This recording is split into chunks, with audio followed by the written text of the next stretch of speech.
right, so my next step is to add IK labels so that this tail has IK controls and FK controls.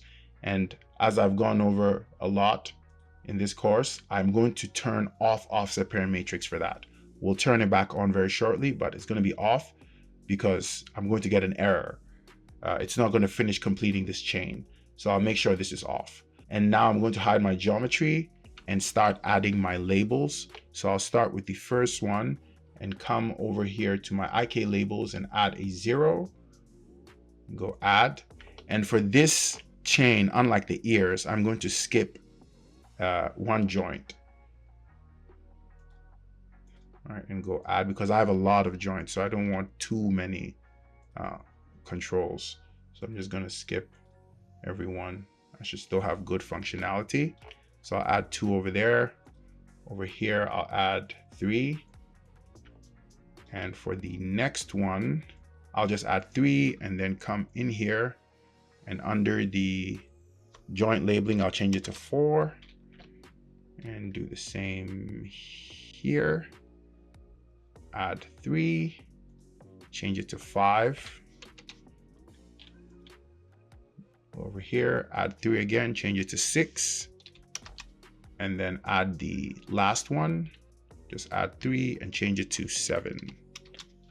So let me isolate this chain and make sure I haven't made a mistake. It's 0, 1, 2, 3, 4, 5, 6, 7. So our IK labels have been added. And now it's time to build the fit skeleton. So I'm going to come down here and build advanced skeleton. So I'm going to check this out, make sure it's working. Yeah, it looks like the IK controls did not respect the fat parameters. So I'll just have to adjust them. So let me go through and adjust them real quickly. Let me select this, go F8. Just scale them up.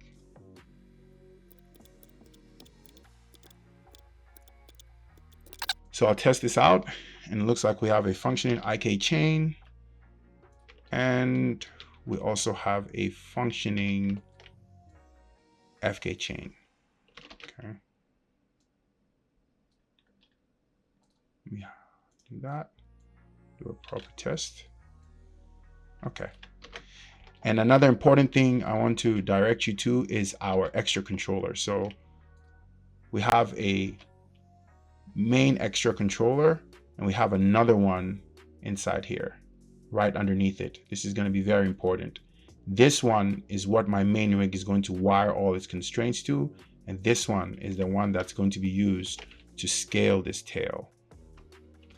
Okay, and this is also an FK controller, by the way. Yeah, I think that's the first FK joint. All right, so that's the build. So the next stage here is to start skinning. I mentioned in one of the previous lessons that with this tail, I'm not going to do what I did with the body. I am going to rely on the skin cage for skinning this, primarily because I don't think it's that important to use dual quaternion here. I think classic linear is fine.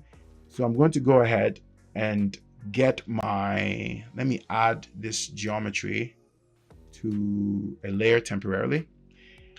And I'm going to build a skin cage. So I'll come over here and I'll go create skin cage.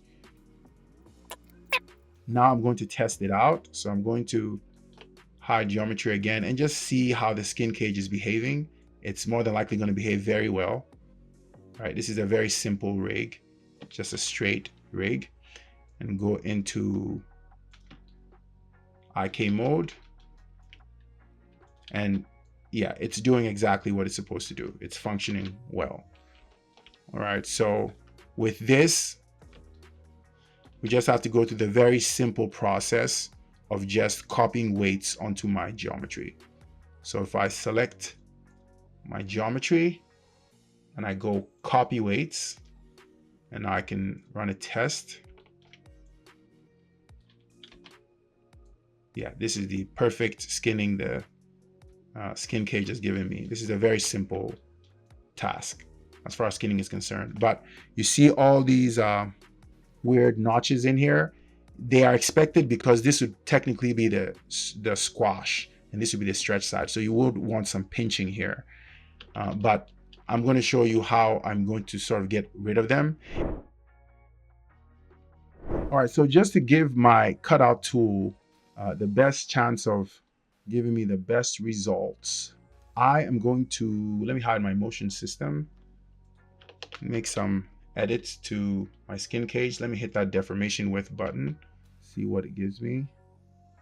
And let me test out that result. Okay, hide my motion system. So now it's time to create the cutout.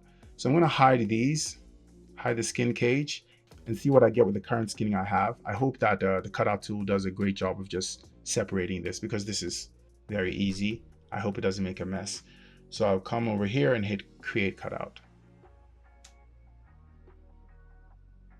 All right, now let's take a look at it by unreferencing to see what it's done.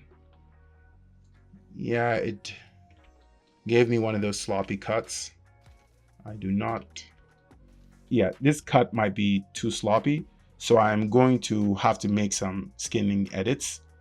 And I think that should help me get some better results. All right, so I retreated to the previous iteration of my file, and I'm going to quickly do this with my skinning. Let me hide my motion system. I'll grab this to custom, go to weight painting, and just see what it's done.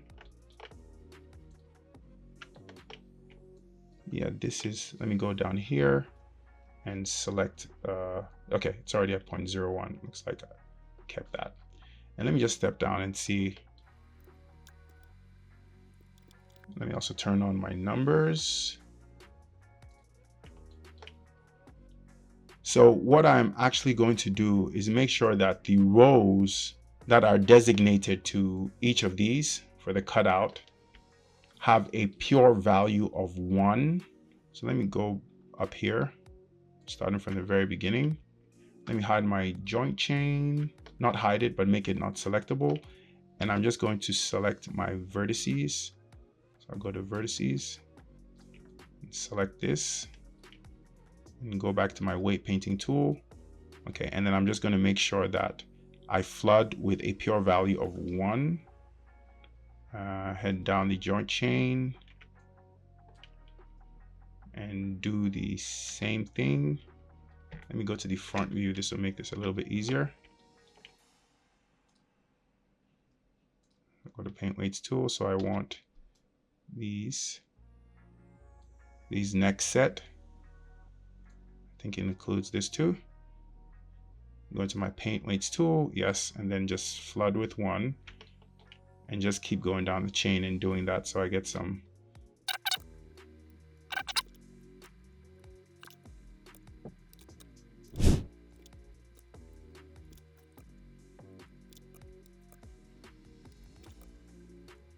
Okay, so that's it.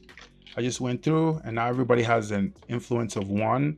And I think that should create a tighter relationship and make sure that the cutout tool knows who is assigned to what. It knows where every piece of every single vertice belongs to, so it doesn't get confused and do that weird staggering thing. I'm hoping for a nice clean cutting.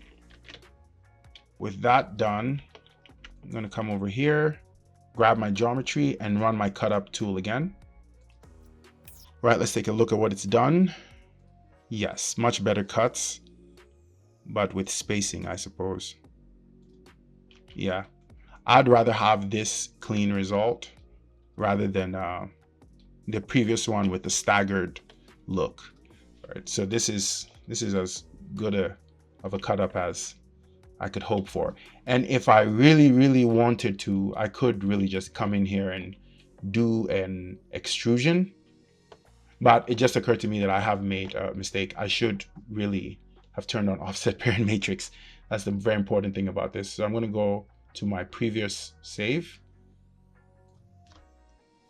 So this is my previous save. I always have to make sure I come up here, turn on offset parent matrix so that our cut up tool does the correct relationship.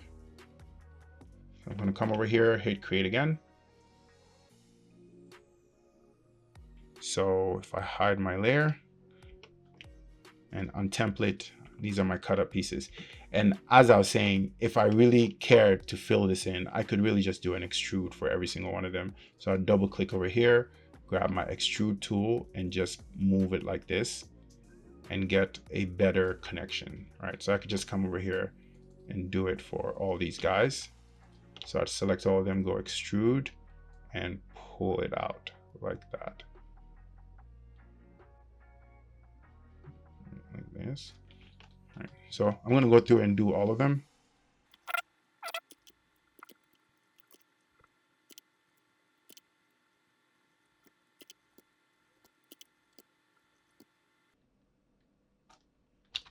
Okay,